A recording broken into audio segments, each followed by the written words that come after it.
Bismillahirrahmanirrahim. Qala al-muallifu rahimahullahu ta'ala wa nafa'ana bi ulumihi ya rabbal alamin. Bismillahirrahmanirrahim. Wa idza shahhat tafwidu wajibal mahru fihi bi salasati asyi'a. Wa idza shahha nalaikani sa'at tafwidu opo tafwid menyerahkan diri. Artinya seorang anak perempuan mengatakan pada walinya, wahai ayah, saya nikahkan dengan mas ini, nggak apa-apa, nggak usah mahar. Itu namanya tafwid. Zawijni, ya, zawijni bila maharin umpamanya. Saya nikahkan dengan si A tanpa mas kawin, itu namanya termasuk tafwid.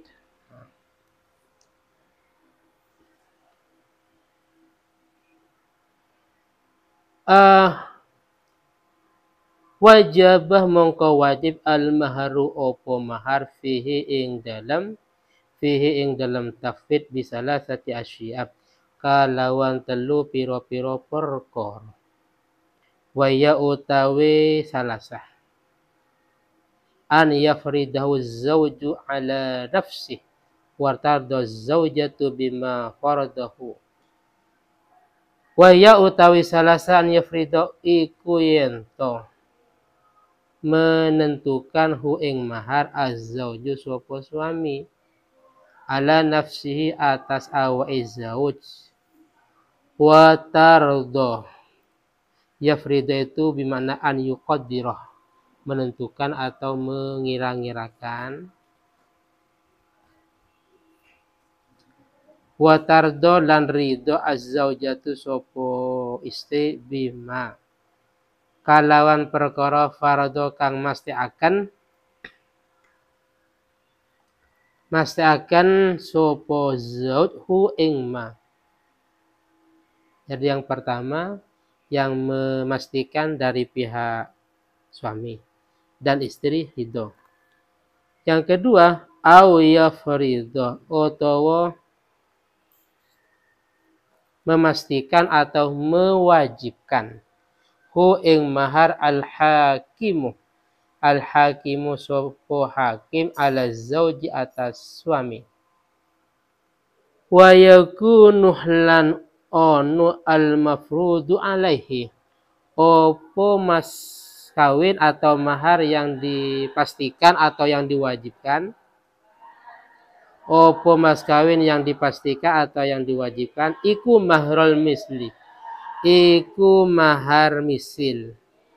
Misil itu sesama. Artinya dalam keluarga ini dulu ibunya kira-kira berapa mas kawinnya, mbaknya berapa. Itu namanya mahar misil. Jadi persama itu disesuaikan dengan ruang lingkup keluarganya.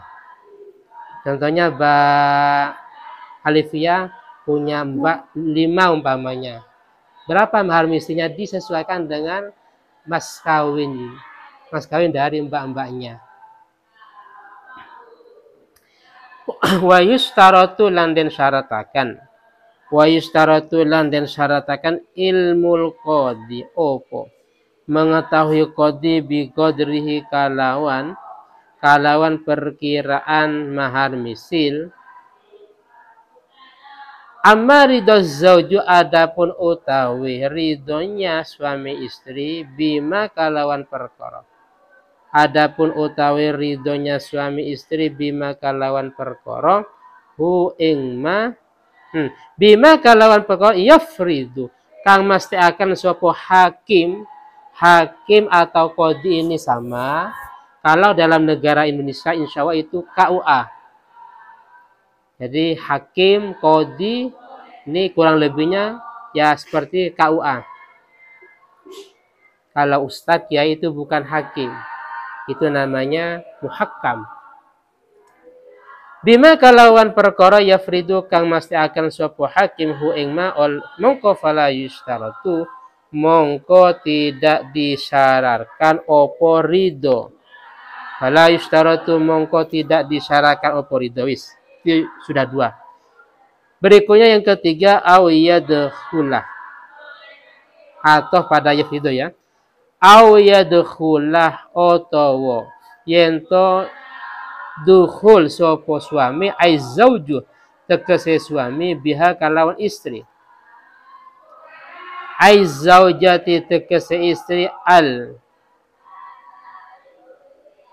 mufawwidah yang menyerahkan sopo zaujah qabla fardin ing dalam sakturungi dipastikan, qabla fardin ing dalam sakturungi dipastikan minaz zauji sangking suami awil hakim atau hakim, fayajibuh mongko wajib, fayajibuh mongko wajib laha ya laha kedua zauja mahrul misli opo mahar misil, mahrul misli opo mahar misil. Mahar itu ada ya semuanya. Kalau misil itu kebalikan musamma, berarti ada al-mahrul musamma, mas kawin yang disebut pada waktu akad, namanya al-mahrul musamma. Ada mahar misil, mas kawin yang disesuaikan dengan harga dengan apa nominal dari pihak keluarganya. Sama dengan ujrah ongkos, ada ujratul musamma, ada ujratul misli. Kira-kira ongkosnya berapa ya, dari jaraknya ya, dari Surabaya ke umpamanya ke Tuban, itu namanya apa? Ujratul misli, disesuaikan biasanya berapa ya, kalau ke harga pasarannya. Tapi kalau ujratul musamma ya ujrah yang disebutkan pada waktu akad. Jadi al-musamma kebalikan misil. Musamma itu yang disebut pada waktu akad, kalau misil enggak. Ya pasar atau kalau dalam mas kawin disesuaikan dengan harga mas kawin keluarganya. Kalau upah ya lumrahnya berapa ya. Karena yang jelas beda daerah beda nominalnya. Apalagi beda negara umpamanya. Dari sini ke Rian umpamanya bisa jadi ya umpama kalau di sini kan sekian, tapi kalau di daerah lain juga bisa lebih mahal, bisa jadi lebih murah umpamanya. Kalau di Mekah itu sangat mahal.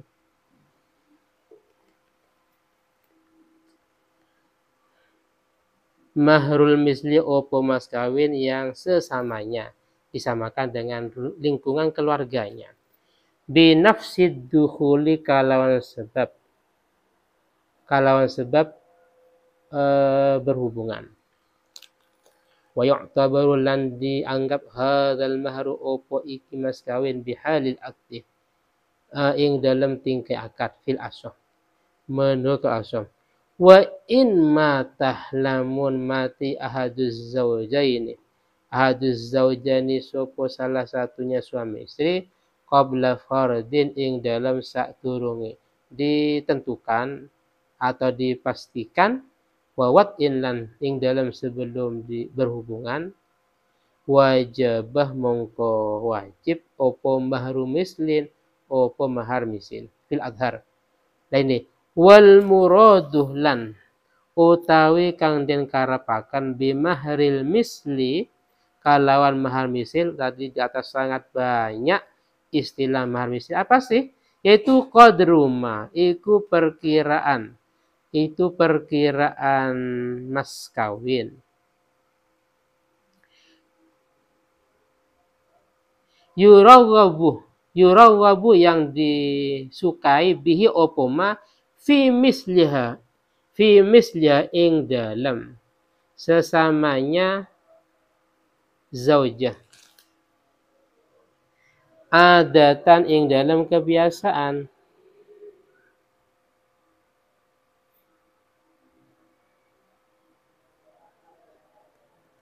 Jadi pertama derajatnya gini, istrinya jelas orang Indonesia, berarti disamakan dengan Indonesia, bukan non Indonesia. Karena mas kawin Indonesia dengan luar itu kan beda ya. Kalau di Arab itu malah lebih mahal. Bahkan ada yang mengatakan sampai sekiranya cukup untuk 7 turunannya. Terus selain itu, tapi ini wa yuro'a akrobum ru'atin tunsabu ilamanin tasbih. Dan yang diutamakan paling akrabnya, paling dekatnya wanita yang secara nasab itu lebih dekat. Nah, ya pertama kira-kira ibunya berapa mungkin, terus mbaknya berapa, minal aba. Nah ini faturo'a ukhtun li ini. Jadi yang pertama yang disesuaikan dengan mas kawinnya ukhtun li abawain. Mbaknya berapa? Mbak kandungnya. Nah dulu waktu nikah berapa umpamanya. Terus cuma liab mbak yang memang satu seayah. Suma bintu akhin. Terus ponakannya berapa umpamanya. Dan seterusnya.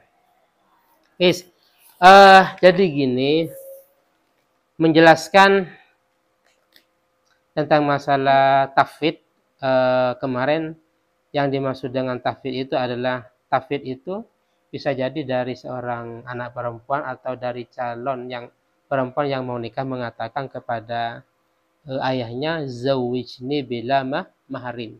Bahasanya tafwid dalam bab nikah. Karena nanti dalam bab nafkah itu bahasanya tamkin. Tamkin ini beda. Kalau tamkin ini dia pasrah sepenuhnya kepada suaminya ya. Jadi itu nanti bahasanya tamkin. Kalau secara terjemah makna kita ini sama. Tafwid menyerahkan, memasrahkan ya. Ufawidu ketika kita menjadi istri, ufawidu kita pasrahkan umpamanya. Ufawid. Tamkin juga sama, tapi perbedaannya kalau dalam bab nikah, tafwid itu artinya dia pasrah ke ayahnya untuk dinikahkan dengan si A walaupun tanpa mas kawin umpamanya. Kalau tamkin dalam bab nafkah itu beda, dia pasrah sepenuhnya kepada suaminya, sehingga wujubun nafkah itu ada dua pendapat. Ada yang mengatakan suami wajib memberi nafkah binafsil akdi, dengan bimujarrodil akdi, dengan akad itu walaupun masih belum ada hubungan, mau tidak mau suami wajib memberi nafkah. Yang kedua, suami wajib memberi nafkah bukan akad tapi diwujudi tamkin, ada tamkin. Sehingga walaupun sudah akad tapi tidak tamkin, istri tidak pasrah kepada suaminya, belum ada hubungan, suami tidak wajib memberi nafkah. Jadi ini secara makna sama, tafwid tamkin menyerahkan, tapi prakteknya berbeda dalam bab yang berbeda. Ketika tafwid itu sudah sah seperti tadi di atas, maka karena tadi kan sudah dia pasrah, dinikahkan dengan si A walaupun tanpa mas kawin, tanpa mahar. Ketika seperti itu, maka nanti mahar bisa menjadi wajib kalau memang dari salah satu yang tiga. Bisa jadi yang menentukan adalah dari pihak suami. Biasanya ditawarkan, kira-kira seperti ini mau enggak? Mbak Rani mau enggak mas kawin seperti ini umpamanya? Oh mau umpamanya. Oh, itu wajib. Wajib. Terus atau suaminya enggak tapi dari pihak KUA. Jadi, tapi ini jarang ya. Biasanya memang ada rundingan antara keluarga biar tidak kaget ketika acara ya. Kadang kan kaget, loh kok sekian. Jadi memang ada kesepakatan biasanya. Kalau seandainya terjadi yang menentukan dari pihak KUA dan ketepatan itu adalah mahal misil. Disesuaikan. Oh gini Mbak, karena kau ini kan paham, dulu mbaknya sekian, kalau nggak ada pergantian. Dulu mbaknya sekian, maka dikatakan di sini disyaratkan KUA harus ngerti. Wa yushtaratu ilmul qadi bi qadrihi. Harus ngerti. Dulu sekian mbaknya. Terus gimana kalau sekian pamannya? Adapun dari dua mempelai ridho atau tidak ini nggak menjadi masalah. Kalau memang yang menentukan dari pihak KUA, karena memang terserah KUA umpamanya. Kan kadang ada, cuman ini jarang. Yang ketiga bisa jadi mahar itu wajib kalau memang seperti ini. Suami berhubungan dengan istri padahal masih belum ada ketentuan. kadarnya berapa, baik dari suami atau dari hakim. Paham ya? Nah, ternyata suami sudah berhubungan, maka dalam hal ini kewajiban ya mahar musamma, jelas karena memang tidak disebut pada waktu akad. Karena penyebutan sebagaimana di depan itu hukumnya sunnah ya. Di depan menyebut mahar itu sunnah. Oleh karena itu fa illam yusamma sohal akdu. Seandainya mahar itu tidak disebut pada waktu akad, akadnya tetap sah. Seandainya terjadi pada waktu akad tidak disebutkan.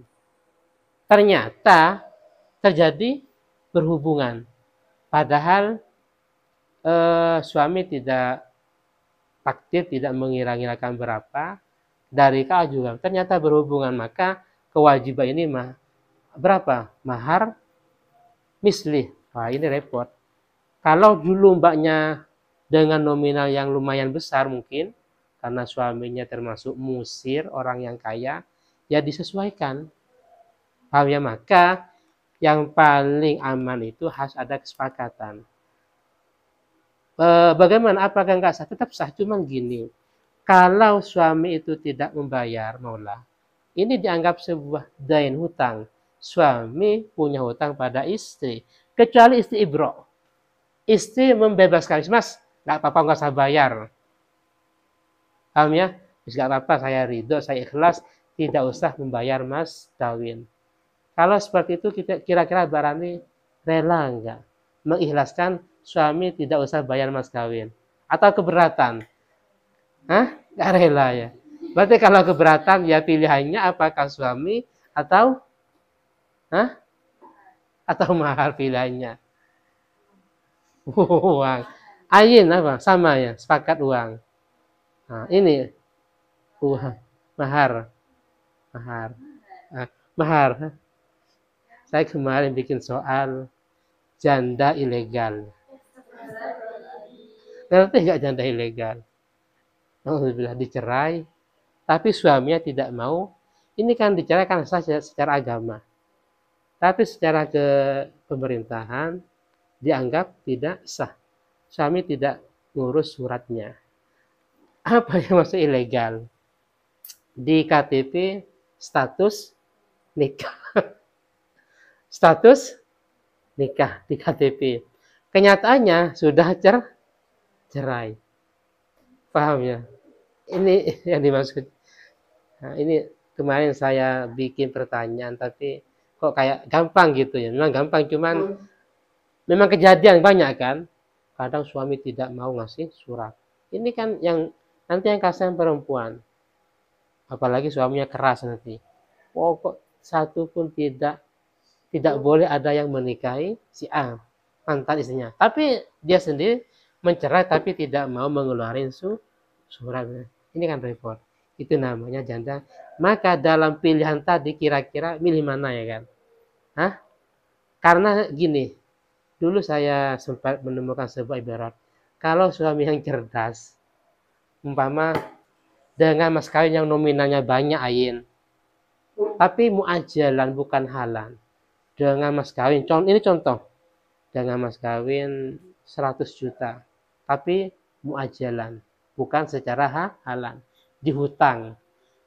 Kalau suami yang cerdas, amin, tetap suami mengatakan apa? Kobil tuh nikah, haha dan seterusnya, saya terima nikahnya. Dia siap karena dia punya ilmu. Akhirnya karena muajal bukan halan, bagaimana? Maka dalam hal ini ketika sudah mendapat beberapa waktu lumayan lama, 2 minggu, dia menyampaikan, kira-kira saya ini nggak sanggup bayar dengan nominal 100 juta. Pilihannya apa, milih mas kawin atau milih saya umpamanya. Tapi ini barusan semuanya sepakat milih mas kawin. Hah? Gimana? Atau milih suami. Maka kalau seperti itu, perempuan juga harus cerdas. Mas kawin itu bukan muajal, tapi harus secara halan, ya, kontan. Paham ya? Kontan. Kalau muajal ya kayak tadi akibatnya. Karena suaminya cerdas. Karena cerdas, yang perempuan juga cerdas. Hah? Jadi berarti bukan cerdas ya? Oh iya. Oh beda ya. Karena memang ada niatan kamu bayar ya. Ini cerdas berarti ini.